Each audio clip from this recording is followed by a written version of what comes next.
పుస్తకం ఆదిశక్తి గాయత్రి సమర్థ సాధన అధ్యాయం 16 సంస్కారాల సులభ వ్యవస్థ.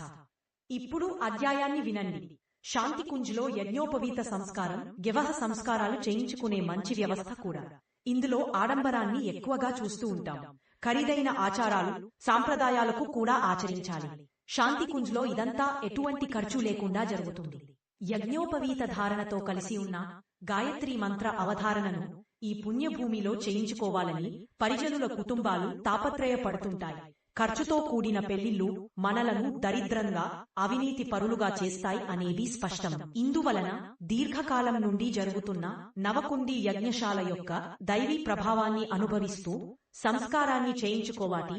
గాయత్రీ మాత సంస్కారాలతో ప్రాణశక్తిని పొందిన ఈ స్థానమే అధిక యోగ్యమైనదని భావించబడుతుంది. ప్రతి సంవత్సరం పెద్ద సంఖ్యలో ఇలాంటి వివాహాలు ఇక్కడ జరుగుతుంటాయి.